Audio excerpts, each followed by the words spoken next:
1998 was an eventful year. With the Good Friday Agreement between Northern Ireland and the IRA, and the official breakup of the Red Army faction, it saw the end of an era of European terrorism. At the same time, the bombings of the US embassies in Dar es Salaam and Nairobi showed that transnational terrorism was on the rise. Meanwhile, the Lewinsky affair in the United States brought the Clinton presidency into a precarious position. In March, Microsoft released Windows 98, the nightmare which is still haunting computers to this day. Shortly thereafter, Google was founded, initiating the era of the Internet Corporation. But there was another event which was not at all visible in the media, but notwithstanding had a huge impact. The computer scientists Andy Clark and David Chalmers published a paper titled The Extended Mind. While this paper is known to few outside computer sciences and philosophy, it has had a huge impact and has been quoted quite a few times. Clark and Chalmers engaged on an endeavor to find an answer to a highly philosophical question. Where does the mind stop and where does the outer world begin? This question is still hotly debated in the philosophical world, but they sought a very practical solution to this. Where does the mind stop and the rest of the world begin? Some accept the demarcations of skin and skull and say that what is outside the body is outside the mind. Others are impressed by arguments suggesting that the meaning of our words just ain't in the head, and hold that this externalism about meaning carries over into an externalism about mind. Andy Clark and David Chalmers propose another approach in their paper, an active externalism based on the active role of the environment in driving cognitive processes. Our surroundings are a part of our mind. The mind, for them, is not confined to the interior of our brain. We make use of our environment every time we perform a conscious action. They use an example where they compare the process of finding an address both by simply remembering it and by looking it up. While these are clearly different processes, both have the same function on a conscious level. Both serve the mean of finding the correct address. Only in one instance, this information is retrieved from within the brain, while in the other it is stored externally.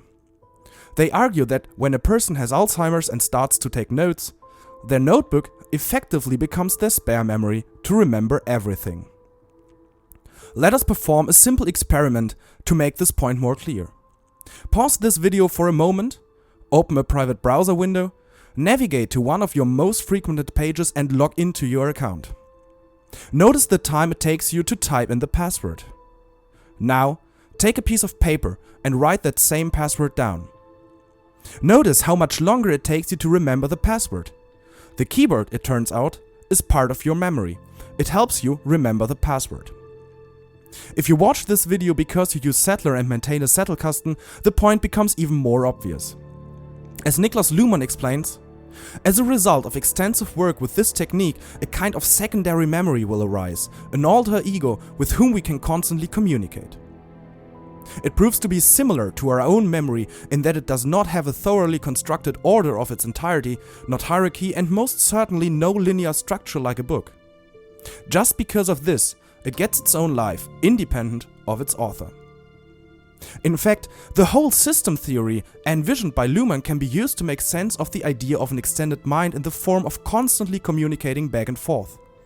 From this perspective, you communicate with the keyboard, which in turn will tell you what you should write because you have a muscle memory that is much faster than your consciousness trying to remember the password.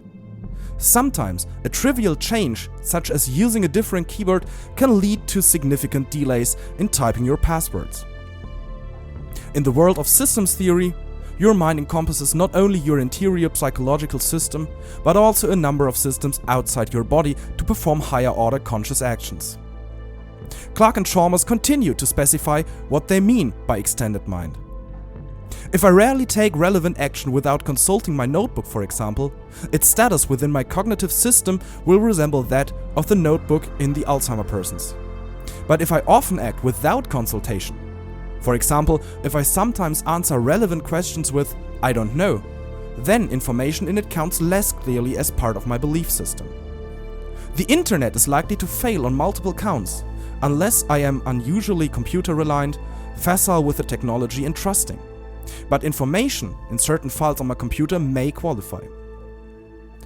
Clark and Chalmers wrote their paper 20 years ago, with the internet barely around the corner and smartphones still 10 years away. For them, it was unlikely that a person would rely upon their computer to a high degree. Today, however, there is hardly any person in the Western world that does not expose a huge degree of computer reliance.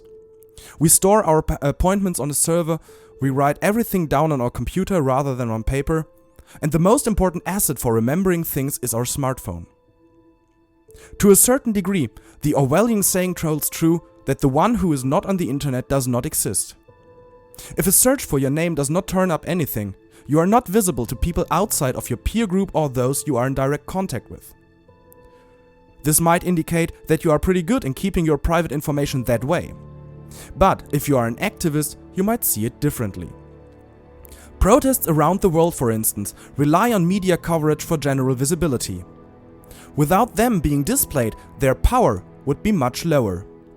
The protests during the so-called Arab Spring were in part successful because protesters in one city could rally support in other parts of the country, making what started as a local riot in Sidi Bouzid a nationwide firestorm that ultimately brought down the government of Tunisia. But this also means protests are increasingly only real if they are online. There are a lot of protests in non-Western countries that are barely visible and therefore have a much harder time in gathering support from Western countries in the form of sanctions or political pressure. If something is not visible, it is not real in a way that we perceive it actively. The same nowadays applies to our mind. If information we rely upon is online, we may have a hard time accessing it when we ourselves are not online. If we don't have phone reception because we are in a building's basement, the analogy of our information in the cloud is that of the Alzheimer person's notebook being stolen from them. As Clark and Chalmers continue, the real moral is that for coupled systems, such as the brain-notebook coupling, to be relevant to the core of cognition, reliable coupling is required. It happens that most reliable couplings take place within the brain, but there can easily be reliable coupling with the environment as well. If we outsource a part of our mind to external resources, we depend on these to complement ourselves. We would, for instance, never store passwords by printing them on thermal paper because the print will degrade quickly and, as soon as it's completely gone, we have effectively lost our passwords. Thermal paper, hence, is not reliable to depend upon. Most of us also make use of backups, store information in multiple places to ensure it doesn't get lost. This reliability is our starting point for an inquiry of why developing open source software is a political act.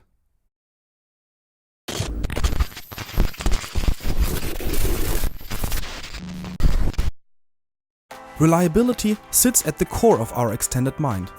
We only use our computer to offload part of our mind because we can be certain that it does not suddenly delete the data.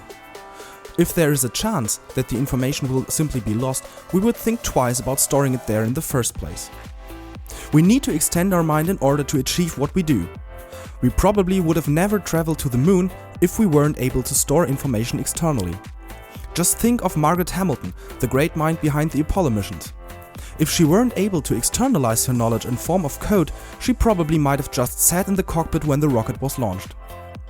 20 years ago, notebooks and paper was still the primary form of storing information.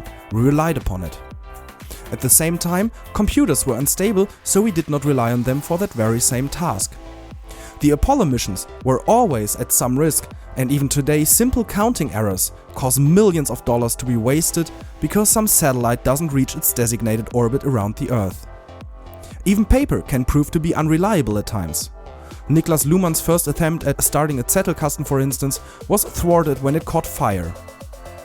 Computers nowadays are extremely reliable, and they become so much more every day.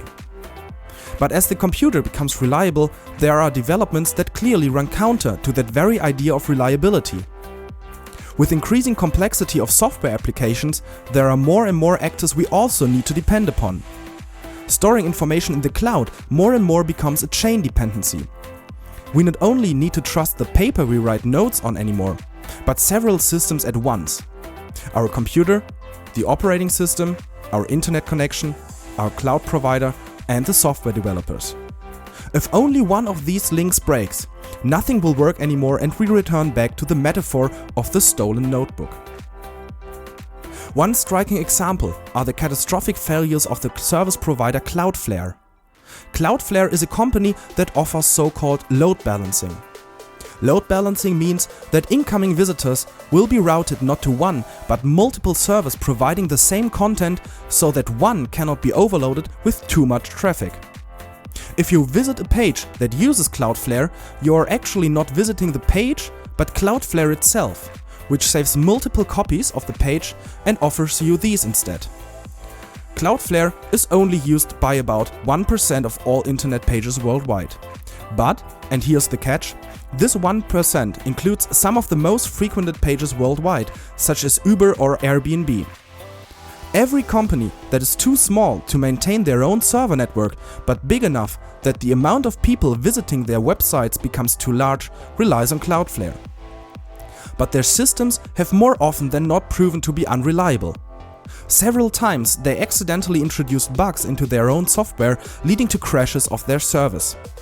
The result then was that the pages using Cloudflare became inaccessible for hours. If something like this happened to Dropbox or Google Drive, this would result in petabytes of information to be factually lost during the downtime of their services.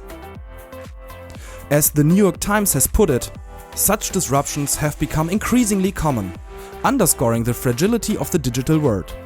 Thousands of websites and other services rely on cloud technology from the same few companies, and even a minor bug can have significant ramifications, shutting down large swaths of the internet. But even when no accidents happen and the services run smoothly, there are still uncertainties introduced into the system.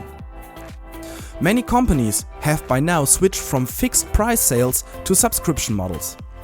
This means that instead of buying and owning software with one bill, you have to pay monthly, which not only becomes expensive quickly, but also keeps you always worrying about what will happen when you cannot afford to pay the service anymore. This rental model of software works for now, but a recent example shows how quickly things can turn ugly. Due to export sanctions imposed by the United States on Venezuela in late 2019, Adobe simply cut off access to their Creative Cloud products, including extremely vital software such as Photoshop and InDesign. This effectively resulted in the whole country being unable to edit photos or typeset newspapers, at least not legally. Software companies nowadays depend heavily on that very fact, that we need to have our information accessible at every time, and they use this to keep people logged in. The techniques that companies use to keep people sticking with their services, no matter the quality, is to leave them no choice. This is called vendor login. Vendor login means that once you use software by a given vendor, you depend on their software to view and handle your own data. This is because most file formats are proprietary, that is, nobody can be really sure how the data is stored there. This then leads to what one might call a micromanaged monopoly on individual people. Switching to different vendors becomes increasingly hard. And by leaving you only monthly subscription fees, they continue to make money from you simply by keeping you locked into their own ecosystem. One famous example in the Microsoft Windows ecosystem is the Internet Explorer. It came pre-installed on every operating system up to Windows 7 and always tried to force you into using it as the default internet browser, irrespective of the security issues that made the Internet Explorer one of the major issues for every security engineer. Even on Windows 10, you have to click multiple times to convince your operating system that you do not want to use their built-in internet browser. But the vendor login does not stop there. Microsoft Windows is an operating system that is capable of operating a computer. But you could also use Linux to operate your computer. You are not confined to Windows. Yet, it is close to impossible to avoid Windows, as every non-Apple computer is distributed with Windows pre-installed. Starting with Windows 10, they even managed to convince producers of the hardware itself to sell their chips with Windows licenses stored on them. The sole aim of vendor login is to raise the threshold of using another software so high you'd probably stick with their software even if you didn't like it. To migrate data, you'll likely need specialized software And sometimes you simply can't migrate your data. For instance, if it was stored on a cloud provider and the cloud provider simply denies access to your account. Which leads me to the next point where reliability of software systems is in danger: unmaintained software. Nobody knows if software sold by companies will be sold in a year. The company could simply decide that they want to abandon an application, or, which is more likely these days, the startup proves unprofitable and the investors pull out their venture capital. In that case, you are left with software that will not receive updates anymore and data, which is probably forever locked away. And don't rely on the fact that there are apps to extract your data from most files. A few years ago, I stumbled upon a rant on the file format of Photoshop by a software engineer because the way these files were structured was apparently so far away from all good programming habits that it took him months only to write a small program that could simply read these files. The text itself is quite amusing to read. At this point, I'd like to take a moment to speak to you about the Adobe PSD format. PSD is not a good format. PSD is not even a bad format. Calling it such would be an insult to other bad formats, such as PCX or JPEG. No, PSD is an abysmal format. Having worked on this code for several weeks now, my hate for PSD has grown to a raging fire that burns with the fierce passion of a million suns. An engineer from Adobe responded a few days later and was fairly disgusted by it. Nevertheless, his response was essentially the confession that Adobe in fact did not have any structure in their format and didn't care to change that. But how come that despite all these risks to data accessibility, an overwhelming majority of people relies on these services and happily pays them? One part of the answer is that most software offers you to at least read the data once your subscription has expired. The Adobe Reader, for instance, is a free version of the Adobe Acrobat that lets you view PDF files, but it does not give you the ability to create them. The text analysis software MaxQDA offers a free reader that lets you browse the data but not edit it. The citation manager Citavi also lets you read your library for free, but to continue working with it, you have to pay for a license again. And most cloud providers give you a heads up to download the data from your account before they delete it. This leads us to two conclusions. 1. People accept this vendor login because they can most of the time at least recover the data, albeit with cost in terms of time. But, more importantly, it shows us that companies are well aware of the fact that the thesis of the extended mind holds true.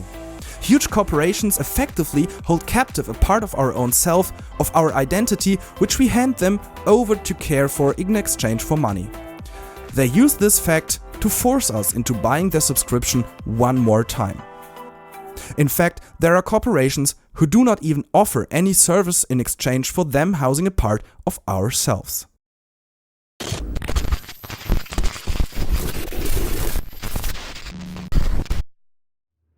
Let us dive into a short excursus on platforms such as YouTube, Facebook or Twitter. These position themselves as such because the term platform implies a political neutrality for expressing thoughts. Nevertheless, they also make use of vendor login technologies, even more so than programs that you run on your computer. As Talton Gillespie writes, drawing these meanings together, platform emerges not simply as indicating a functional shape. It suggests a progressive and egalitarian arrangement, promising to support those who stand upon it. Further, despite the promises made, platforms are more like traditional media than they care to admit, as they seek sustainable business models, as they run up against traditional regulations and spark discussions of new ones, and as they become large and visible enough to draw the attention not just of their users, but of the public at large. The pressures mount to strike a different balance between safe and controversial, between socially and financially valuable, between niche and wide appeal. And the discourse of the platform works against us developing such precision, offering as it does a comforting sense of technical neutrality and progressive openness. Platforms use user-generated content to increase their user base, only to show them advertisements and profit from having their data, with which they can then target specific groups. While Facebook, for instance, is free for users, companies pay hefty fees for targeting their ads at specific target groups in a search for the maximum efficiency of their ads. The same holds true for Google, Twitter and all other commercially driven networks. That Twitter can be used to coordinate protests and shed light upon wrongdoings of governments around the world is simply a side effect of them using your data to generate some money in a world where there is less and less money to make. Srnicek in Platform Capitalism addresses this fact and looks at how platforms came to be one state-of-the-art business model in the digital era from an economic perspective. He states, often arising out of internal needs to handle data, platforms became an efficient way to monopolize, extract, analyze and use the increasingly large amounts of data that were being recorded. The data that is stored on platforms differs significantly from the data that we consciously produce. It is something different if we store a well-written piece of text on our computer or tweet a quick thought. The use of the piece of text is clear and intentional, while the data being generated by tweeting is only visible by looking from far away. It is also a part of ourselves, a form of digital avatar, an internet persona that, while being distinct from our real-life character, is still a part of us. Following the extended mind thesis, the data we store on Twitter or Facebook is effectively a part of ourselves. Sometimes we use Facebook or Twitter to get an impression of ourselves, just as if looking into a mirror. Revisiting content we have posted several years ago sometimes can lead us to insights into what we have been like back then. This serves as proof that in the world of social media we do not pay for working with offloaded parts of our memory. Instead, we offload more personal parts of our memory, which is then being used by those platforms to monetize their service. And this model certainly pays off. Because after locking away your data in incomprehensible files that you cannot read on your own, the next logical step of corporate software vendors is to lock away the data completely. More and more corporations switch to full cloud-based models. As internet access is proliferating and more users see cloud-based applications as a nice alternative. After all, it sounds good that you can not only edit your data on your computer, but also on your phone and even on foreign computers where the application is not even installed. But the reverse effect of this is that your data is not on your computer anymore. It's on big server farms that are completely out of your control.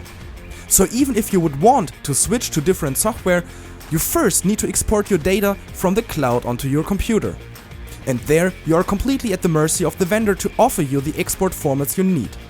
More and more people are doing this, and while there are still some who have a somewhat critical view towards such software, the overwhelming majority of people happily accepts the new cloud era. These people do what the next section is about.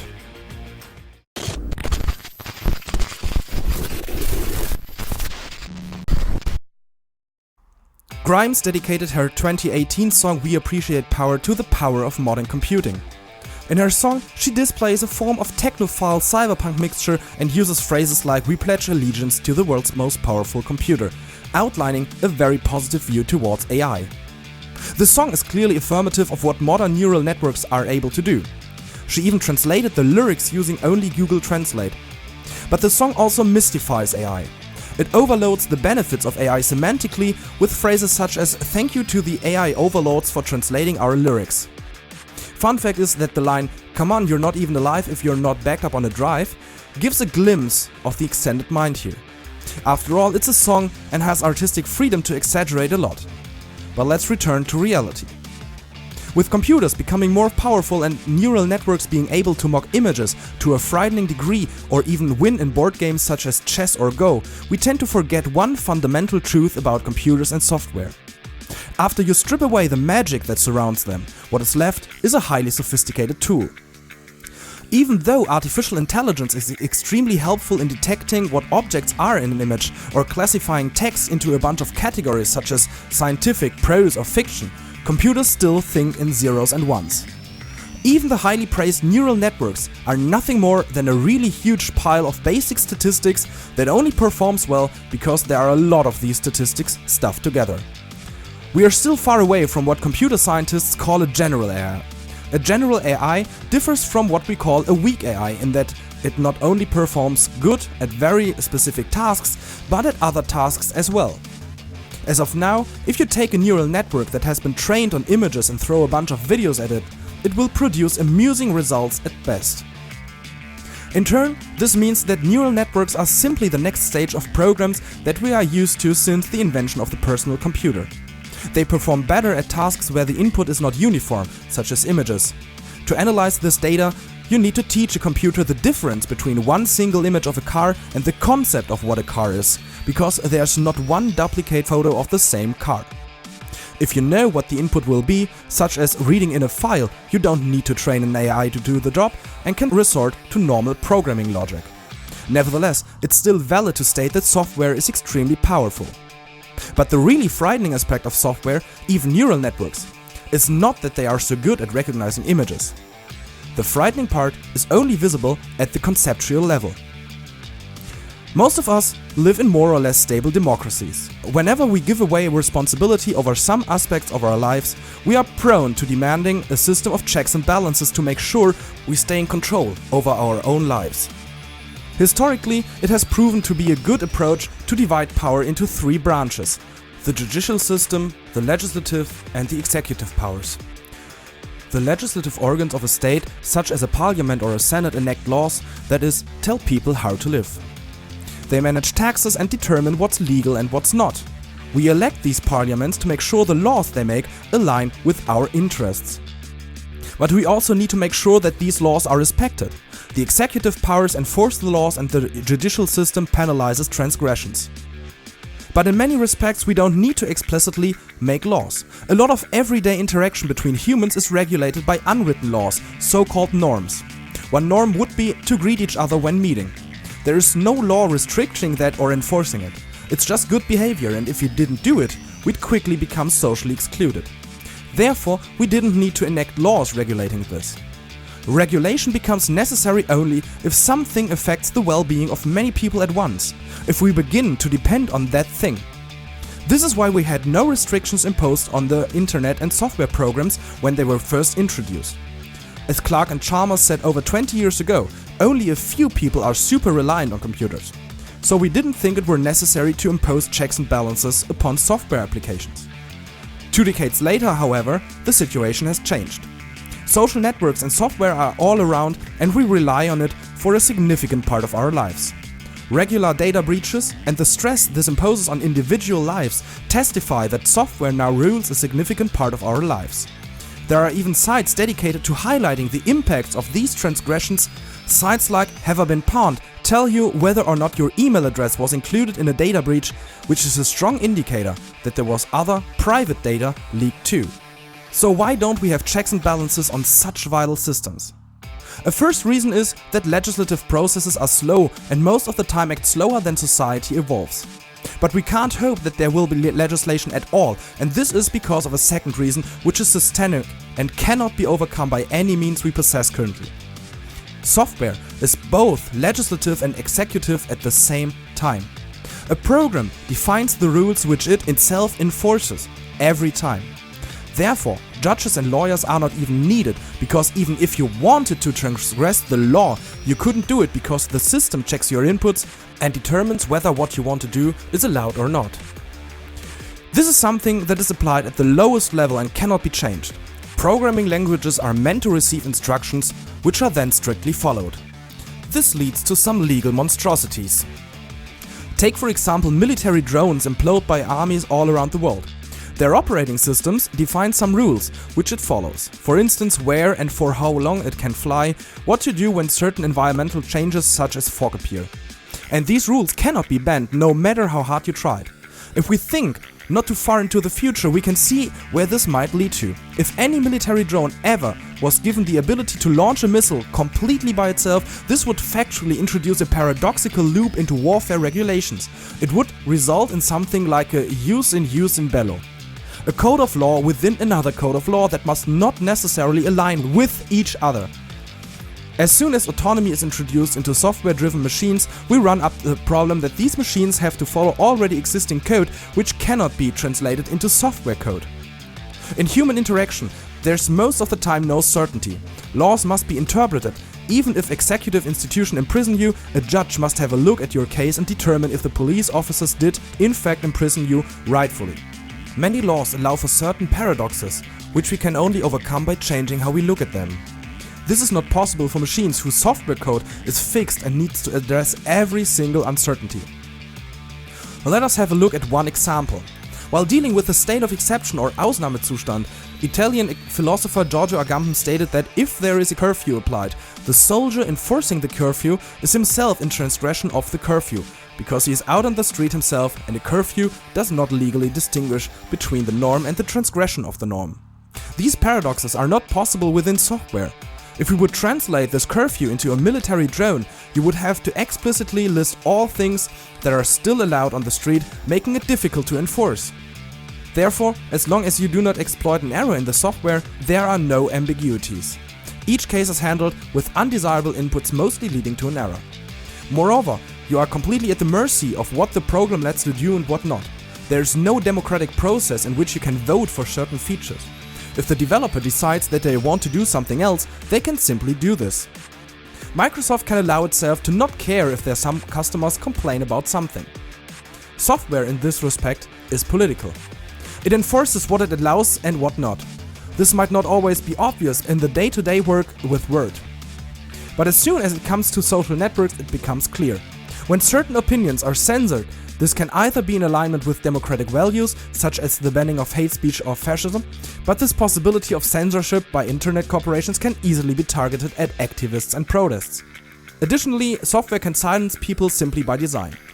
For instance, all programming languages make use of a concept called a function. This is simply a reusable piece of code that takes something as an input, does something with it, and then returns a result from its execution. Take for example a function that returns the square of a number. Such a function can hardly be viewed as a political act, but this changes once returned to a function that validates a form that users can fill in on a website. Such a function normally takes the data that you've entered and validates that the data is correct. While this is first and foremost a mechanism to prevent people with malicious intents from hacking the website, it has also the side effect that it has a very narrow set of rules that it used to determine if something is valid or not.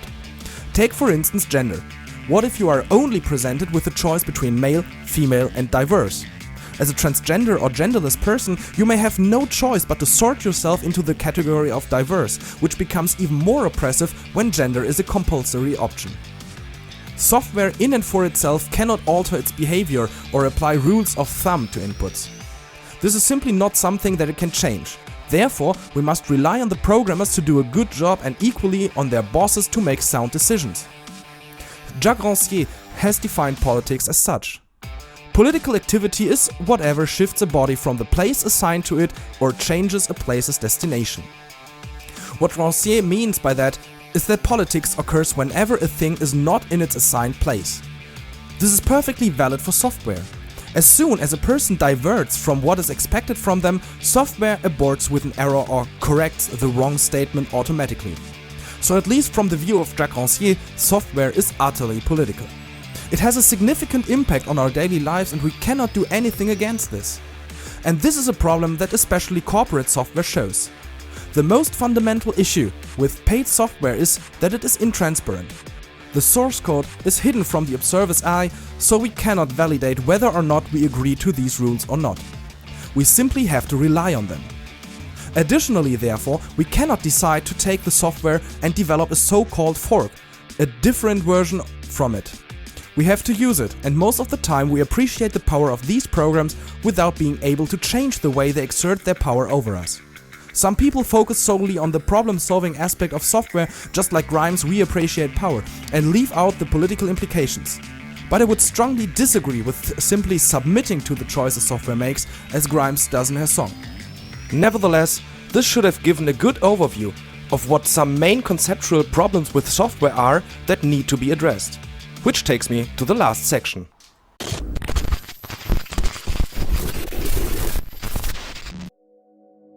Software not only belongs to, but is the fabric of our lives now. We depend on it, and as I've shown, software even creates a part of our very own self. If we let loose of software regulations, we effectively give part of ourselves into the hands of other people. Just as we wouldn't want our private lives intervened by arbitrary government decisions too much, we should also demand a democratic vote as to what software may do with a part of our outsourced minds. Clearly, proprietary software whose source code is hidden from the public eye does not uphold to that demand. But what then, you might ask, could we do to reclaim the management of the parts of our mind that we outsource, such as remembering appointments, remembering the news, or what our acquaintances back in school were? Well, there is an answer to that: open source. First and foremost, open source is a good thing because its source code can be publicly viewed and checks and balances therefore apply. But I can't evaluate code, I'm not a programmer, you might say it now. But rest assured, of course you don't have to understand code for it to be a transparent process. The fact alone that its source code is publicly available will prompt an army of free-time developers to have a look at that code and determine whether it was detrimental to your privacy or not. The approach of open source thereby follows the principle of having experts dealing with subjects we don't understand anything of. A good example are taxes. Let us be honest, who really understands why and how taxes work? Unless we have studied law and specialized on tax law, we hardly know how such things work. Nevertheless, we trust the government's appointees to decide what is good for us. This is why we go to elections.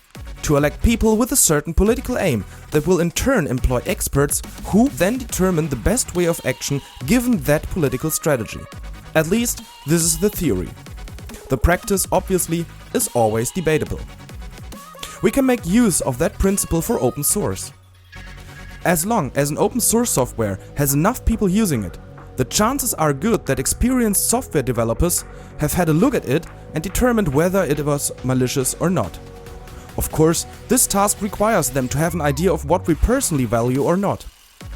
This is where I should add that programmers and everyday users should frequently talk to each other, both so that programmers know what people in their very own neighborhood understand to be privacy conforming, and that you, as an everyday user, can trust the software to use to offload parts of your mind. If you know programmers, keep good care of them, because they are the ones who you would want to rely upon. Just as you would trust your local butcher or coffee shop to make the best product possible, you should trust programmers to have a good determination of what good software is. Commercial off-the-shelf software does not provide you with this possibility. Unless your local programmer is really good in assembler and reverse engineering software, you couldn't possibly know what a software will do. And believe me, there are not many who are good at that. Being a programmer and being able to reverse engineer software to understand what it is are quite different tasks. So open source software practically gives you a transparency which makes it easy to determine what a program does. And this is why we all, being programmers or simple users, should support open source. It's in all our interest. Open source software is still confined to the zeros and ones of a computer, but if you encounter this one form which forces you to enter your gender, you can simply ask the developers to remove the compulsory field. This still is not perfect, of course, because the developers could simply say no, but then they will have to deal with having publicly declared they want gender to be a compulsory option. While this is still not democratic to a degree of having institutionalized rules of how to actually enforce these things, it is a good basis for this. Yes, we need political rules to force developers to stick to certain conventions, and open source is the best chance we got. Open source gives you an alternative to apply checks and balances to software during the interregnum, in which software has already a huge impact on our lives, while laws and regulations to that are not yet made. Developing open source software is a political act because of a variety of reasons that I have tried to outline in this video. First, open source makes sure that computational confinements don't confine you to simply abide to rules that you have no power over. Second, it strengthens the social pressure on programmers to act according to the needs of the people. Third, it is for free and therefore can be used regardless of economic status and class. Fourth, it is most likely to use machine-readable open formats to store your data in, so even if a software is abandoned, it will be extremely easy to migrate that data to another software. And finally, open source apps often integrate with other open source apps, so that you not only can trust one part of the chain of dependencies, but the whole ecosystem. So whenever you encounter open source software that you like, encourage others to also engage with it. You don't need to know what is going on with the software itself to open GitHub issues and demand from the developers to implement certain features. You don't need to be a programmer to keep an eye out on software. Simply treat software applications as a political arena where you would like to make your voice heard. Because then, No matter whether you are where politics expect you to be or not, your voice will be heard.